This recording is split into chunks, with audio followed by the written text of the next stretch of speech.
The night she graduated, the applause was thunderous, but my hands trembled as I clapped.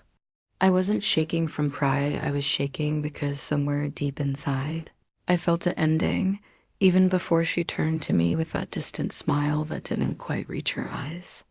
Before we begin, take a second to like this video, subscribe if stories like this hit close to home, and tell me in the comments where you're watching from.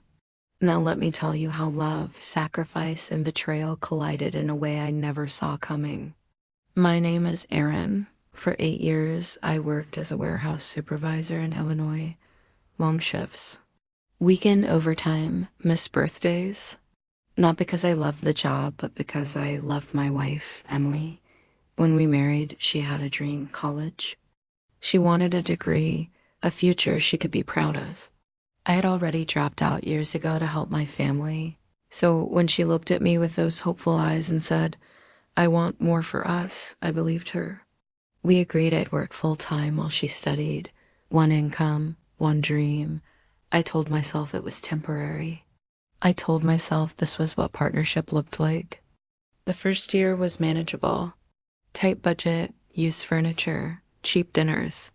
Emily studied late into the night, textbooks spread across our tiny kitchen table. I'd come home exhausted, smelling of dust and sweat, and she'd smile and say, "I couldn't do this without you." Those words fueled me more than sleep ever could. By the second year, the pressure grew. Tuition increased. Her laptop broke. Books got more expensive. I picked up extra shifts. Sometimes I'd leave before sunrise and return after midnight. Emily thanked me, but less often. She was busy now, group projects, study sessions, new friends. By the third year, something changed. Emily's world expanded and mine shrank. She talked about professors I'd never meet, classmates I'd never know. I noticed she stopped asking about my day. When I complained about work stress, she'd say, "It's temporary. Once I graduate, everything will be better." I clung to that sentence like a lifeline. By the final year, she barely needed me except financially. She dressed differently, spoke differently. Her confidence grew, and I was proud, but also invisible. When I joked about us finally taking a vacation after graduation, she laughed politely. "We'll see," she said. Graduation day arrived bright and loud. Families cheering, cameras flashing. I stood in the crowd, holding flowers I bought with money I should have saved. When Emily walked across that stage, I cried. I didn't care who saw. That degree felt like ours. That night, we went out to dinner. She barely touched her food. She kept checking her phone. Finally, she took a breath and said, "Erin, I need to talk to you."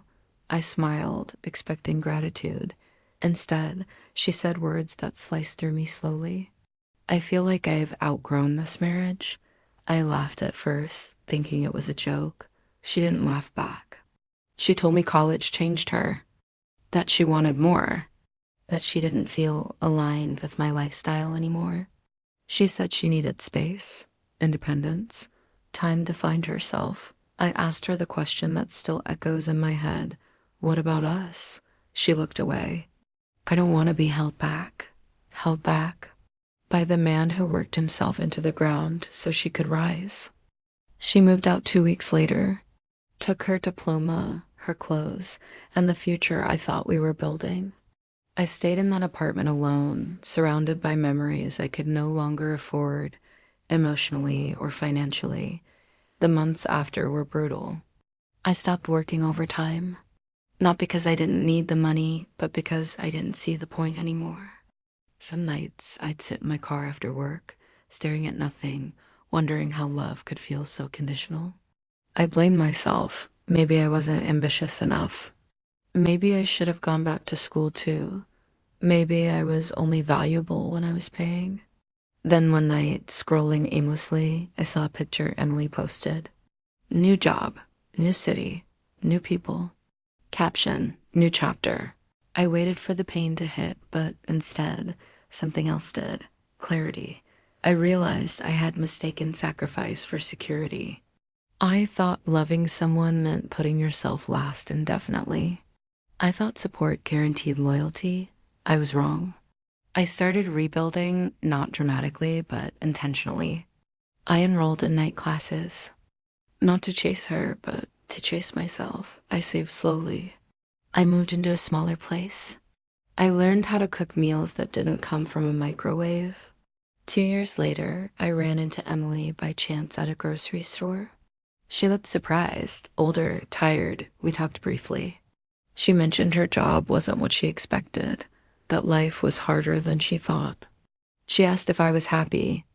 I paused, then said the truth. I'm learning how to be. She smiled softly. I think I made a mistake. I didn't feel anger. I didn't feel victory. I felt peace. Because I finally understood something important. I didn't lose her when she graduated. I lost her when she stopped seeing love as partnership and started seeing it as leverage. If you're watching this and you're the one sacrificing, paying, waiting, supporting, listen carefully. Love should grow with you, not past you. Supporting someone's dreams should never mean erasing your own. Sometimes the hardest lesson isn't learning how to give, it's learning when giving costs too much. And sometimes the person who leaves after reaching the top was never planning to bring you with them. But here's the truth they dawn to tell you. The same strength you use to build someone else can rebuild you stronger, wiser, and finally free.